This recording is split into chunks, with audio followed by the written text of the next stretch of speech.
Vamos, na nossa reflexão hoje, falar sobre a ansiedade, que eu acho que é uma dor da alma, que tem afligido a todos nós, né? Em graus diferentes, intensidades diferentes, mas que tem causado preocupação aí para todos nós.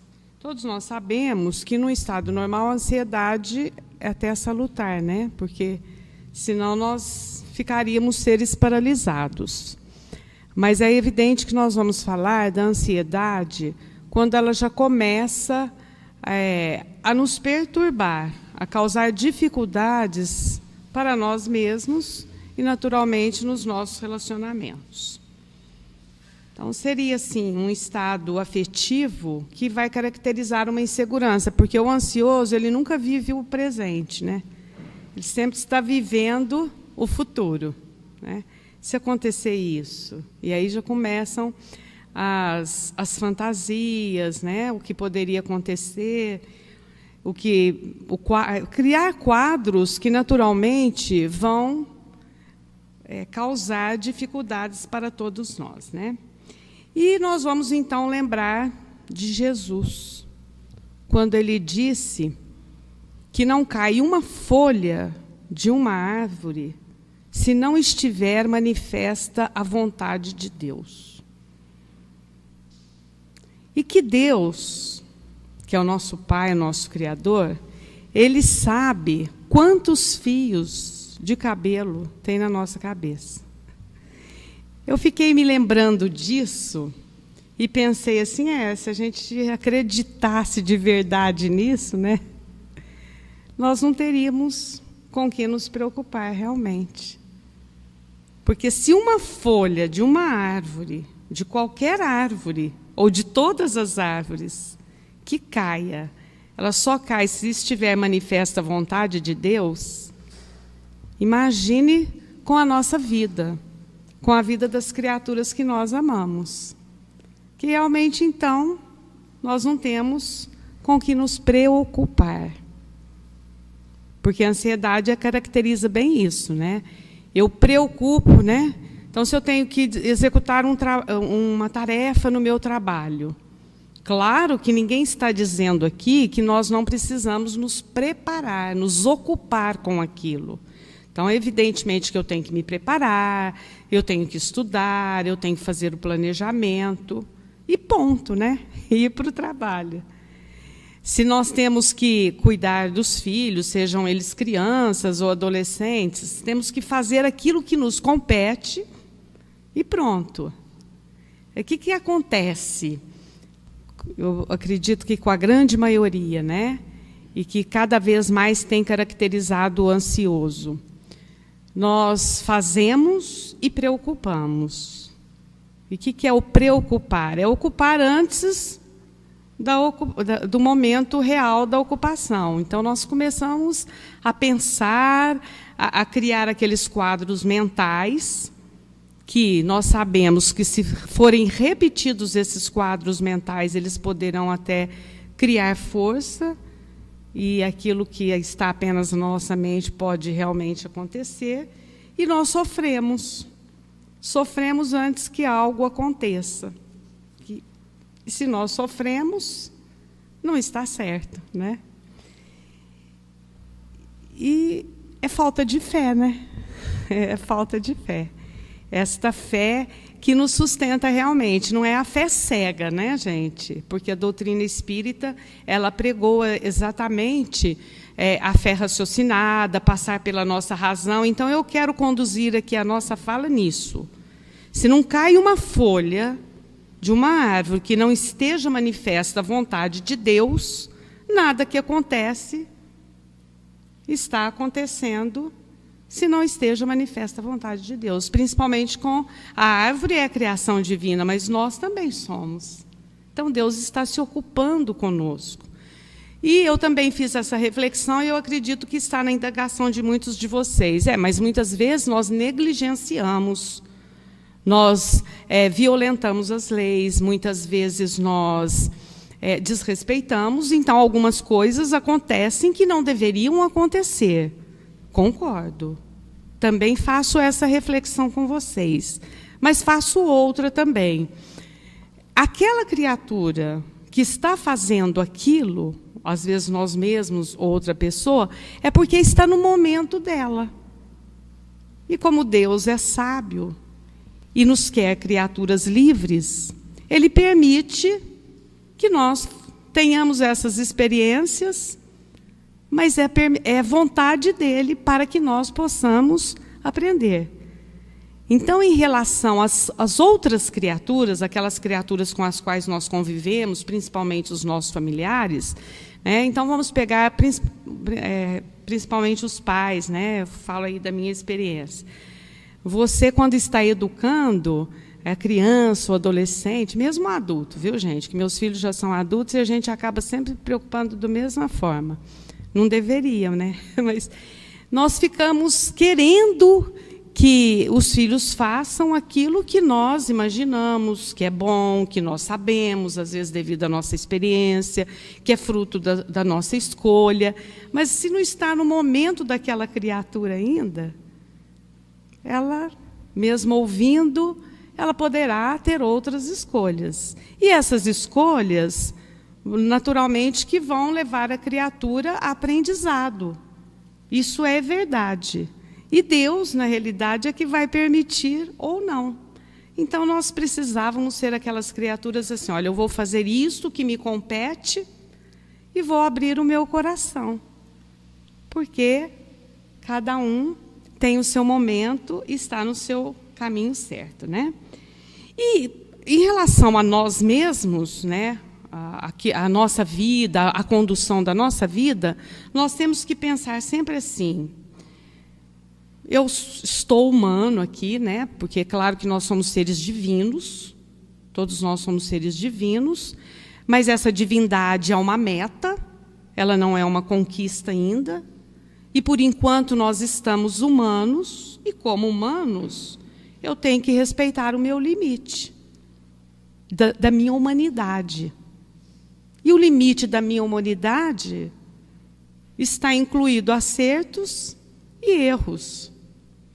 Então, não preciso me preocupar em querer ser, hoje, uma criatura perfeita. Porque a ansiedade está intimamente relacionada ao perfeccionismo.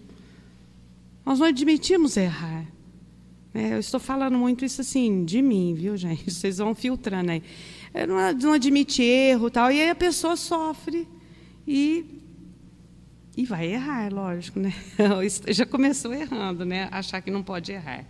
Então, é a respeito do colocar limites naquilo que eu sou hoje, né? E deveríamos sempre evitar, né, para trabalhar a nossa ansiedade, falar assim, tem que. Eu tenho que fazer isso. Tinha que ser assim. Não tem, nem tinha, né? Eu deveria ter feito isso. Eu precisaria agir assim. Eu tinha que ter atuado melhor. Essas expressões, elas são castradoras e elas ferem a nossa essência e elas não nos conduzem a nada. Elas não nos conduzem a nada porque ela vai castigando. Se eu já fiz algo que eu errei, que não deu muito certo, que adianta eu ficar falando, mas eu tinha que ter feito, mas eu tinha que ter feito assim. O que isso vai construir de positivo para nós, né? A Louise Hay, que é uma escritora de alguns livros aí muito interessantes, ela fala muito isso, que essas expressões são como chicotes para nós, né? Nós ficamos nos chicoteando e não nos conduz a lado nenhum, né?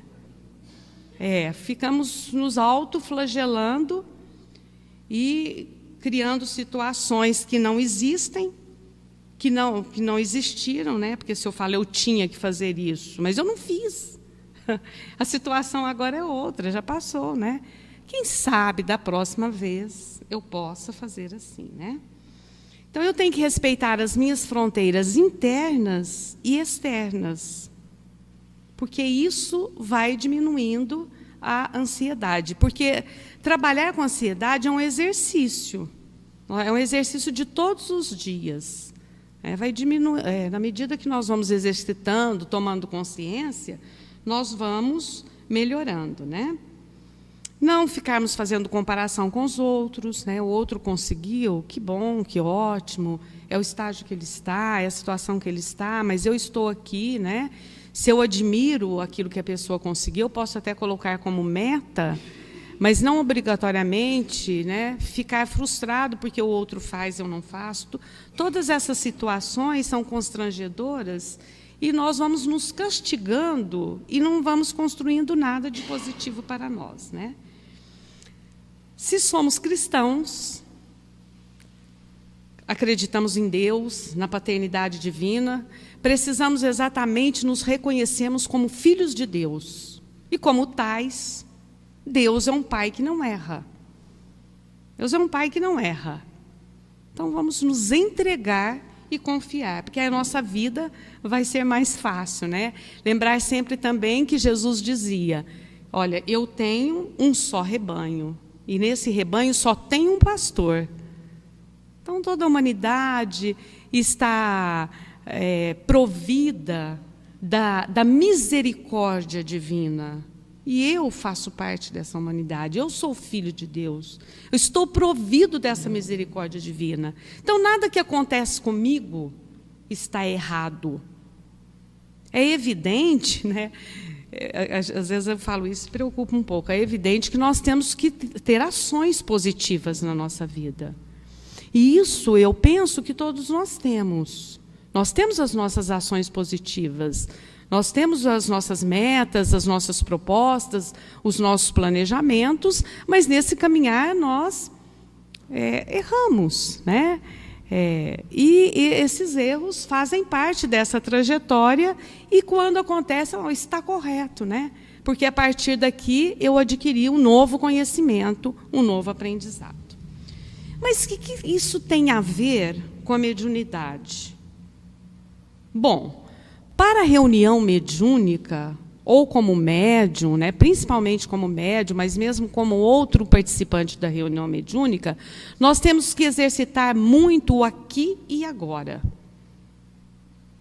Isso deveria valer em todas as situações da nossa vida, claro, mas na reunião mediúnica, principalmente. Por quê?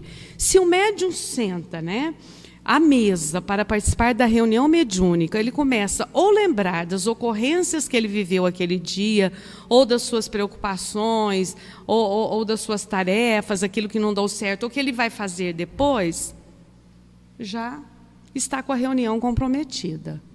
Então, é sempre um exercício. Eu tenho feito muito isso comigo, viu, gente? Eu estou falando de alguma coisa que eu tenho dificuldade e que eu estou testando. A hora que eu percebo que eu saí da reunião, ou com coisas que já aconteceram, ou que eu estou imaginando, que eu estou fantasiando, eu falo, Marlene, você está numa reunião mediúnica, no Grupo Espírita Luz e Amor, agora.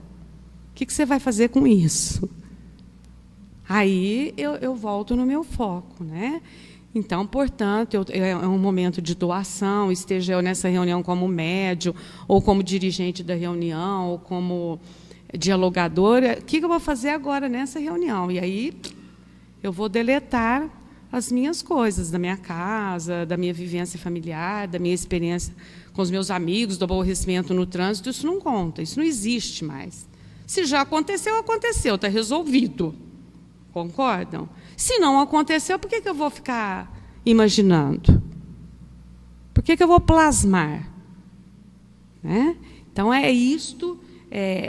esse trabalho da ansiedade, essa reflexão para a reunião mediúnica é exercitar todas as vezes que estivermos numa reunião, já vamos nos preparando antes, mas sobretudo na reunião, olha, aqui e agora. Estou numa reunião mediúnica, agora vou resolver as coisas que estão aqui e agora. É isso aí, Silvia. Que Jesus nos abençoe neste exercício, que de minha parte eu reconheço difícil, mas que estou tentando acertar e que quero dividir com vocês essa experiência. Falando.